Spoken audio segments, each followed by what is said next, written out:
आज की वीडियो में बात करेंगे उत्तर प्रदेश पंचायत सहायकों के लिए। और यहाँ पे पंचायत सहायकों का जो अपडेट निकल के आया है वो हम आपको इस वीडियो में बताएंगे कि क्या कह रहे हैं पंचायत सहायक। और आप ध्यान से सुनिए क्योंकि ये खबर आपके लिए भी ध्यानपूर्वक ही सुनने लायक है।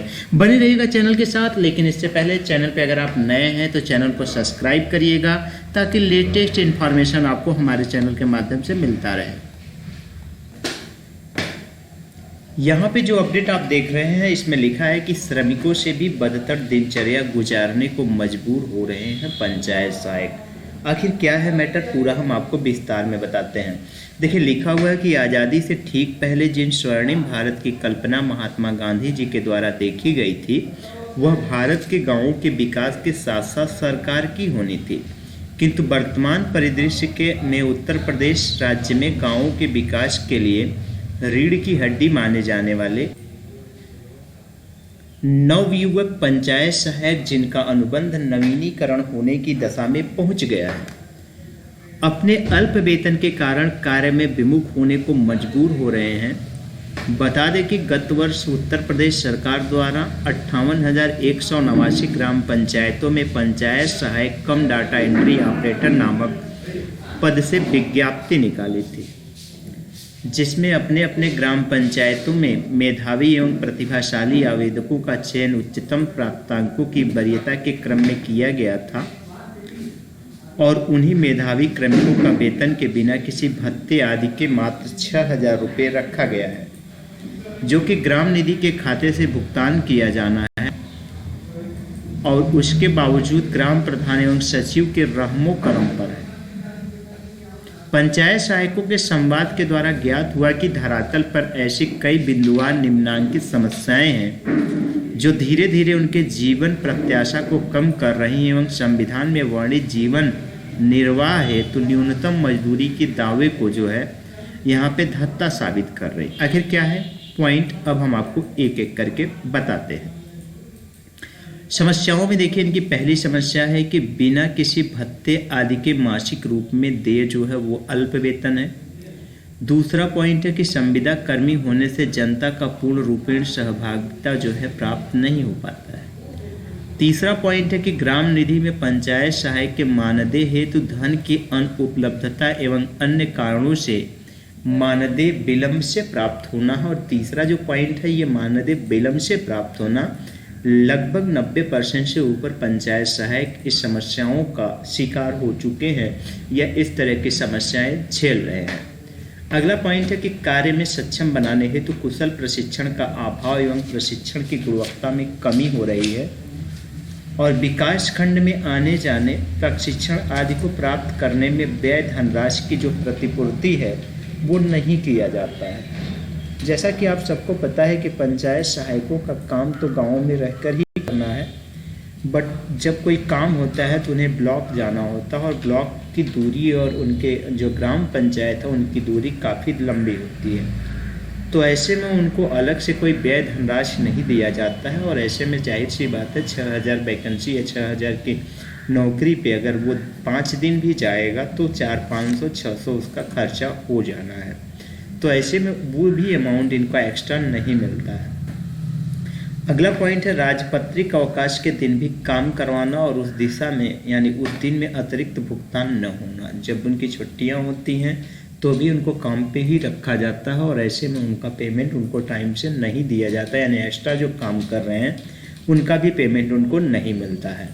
अगला पॉइंट यहाँ आरोप है कि पंचायत सहायक जो है एक समय पर अनेक विभागों का काम लिया जाना है और ऐसे में सचिवालय और मूलभूत सुविधाएं भी प्राप्त नहीं होती है। ये सब समस्याएं पंचायत सहायकों का है। इन समस्याओं का निवारण क्या है, पहले हम आपको संभावित उपाय के बारे में बात करेंगे। तो संभावित उपाय को एक एक करके यहाँ पे हम चर्चा कर लेते हैं। पहले समस्या जो थी पंचायत सहायकों का कि बिना किसी भत्ते आदि के मासिक रूप में अल्प वेतन है, तो इस समस्या का निजाज क्या है। तो पहली जो समस्या है कि बिना किसी भत्ते के मासिक रूप में अल्प वेतन है, तो उसका निवारण क्या है कि वेतन को न्यूनतम 7वें वेतन आयोग के अनुसार 2400 ग्रेड पे पर रखा जाए तो ये समस्याएं इनकी दूर हो सकती है। अगला पॉइंट है कि संविदा कर्मी की जनता का पूर्ण रूप सहभागिता प्राप्त न होना, तो उसका देखिए क्या उपाय है। पंचायत सहायकों को राज्य के अस्थायी क्रमिक का दर्जा अगर दे दिया जाए तो ऐसे में उनकी जो सहभागिता है वो मिलना चालू हो जाएगा।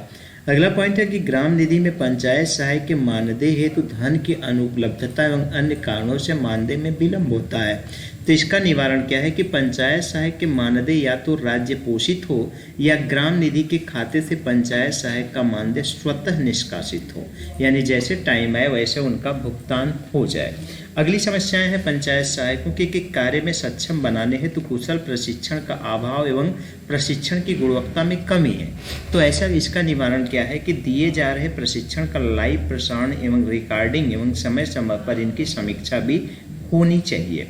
अगली समस्या है कि विकास खंड के आने जाने पे प्रशिक्षण आदि के लिए जो व्यय धनराशि है उसको यहाँ पे प्रतिपूर्ति नहीं किया जाता है। तो इसकी समस्या का समाधान क्या है? विशेष रूप से जो प्रतिपूर्ति करने का व्यय धनराशि का लेखा चार्टर्ड अकाउंट से सत्यापित कराना और उसे जो है सार्वजनिक करना, यानी जो व्यय इनको नहीं मिल पाता उसका ये उपाय है कि जो भी आप धनराशि खर्चा कर रहे हैं उसको आप जो है उसका लेखा जो है उसका रिपोर्ट सौंपिए और उसका पेमेंट आपको मिलने लगेगा। अगला पॉइंट है कि राज्य प्रत्येक अवकाश के तरह जो है उसके मतलब जो भी आपको अवकाश मिलने उसके दिन जो काम हो रहा है उसका एक्स्ट्रा पेमेंट नहीं मिलता है तो उसका निजात है कि अवकाश के दिन अवकाश में ही रखा जाए और अति आवश्यक होने पर उस दिन का दुगुना भुगतान दिया जाए। ये बेहतर होगा पंचायत सहायकों के लिए। अगला समस्या है पंचायत सहायक एक ही समय में अनेक विभागों से द्वारा काम लिया जाता है। तो इसका निवारण क्या है कि पंचायत सहायक पर अनावश्यक दबाव को कम किया जाए एवं पहले से संलग्न पंचायत सहायक ग्राम कर्मियों के सहयोग देने हेतु आदेश यहाँ पे जारी किया जाए। लास्ट है कि सचिवालय में मूलभूत सुविधाएं प्राप्त नहीं हो रही हैं तो उसका देखिए उपाय क्या है कि व्यापक समीक्षा हेतु समिति गठित किया जाए एवं पंचायत सहायक उस पर प्रतिपुष्टि ली जाए। तो ये थी पंचायत सहायकों की जो समस्याएं हैं वो सीरीज वाइज, और इन समस्याओं का संभावित उपाय क्या होना चाहिए ये सीरीज वाइज है। अगर आप पंचायत सहायक हैं या पंचायत सहायकों की समस्याएं आप देख रहे हैं तो आप हमें कमेंट बॉक्स में ज़रूर बताइए कि क्या पंचायत सहायक सचमुच इस तरह की समस्याओं को झेल रहे हैं और सबसे बड़ी समस्या क्या है। अगर आपके मन में कुछ और लगता है कि पंचायत सहायकों के साथ ये सबसे बड़ी समस्या है तो कृपया कमेंट बॉक्स में उसे हमें ज़रूर बताइएगा। हम आप यहाँ पे आपके कमेंट का इंतज़ार करेंगे और किसी तरह की समस्याएं आपके यहाँ पे इस तरह की वैकेंसी को लेकर है तो उसे भी आप हमें कमेंट करके ज़रूर बताइएगा। मिलेंगे अगली वीडियो में, तब तक के लिए हमें इजाज़त दीजिए। जय हिंद, जय भारत।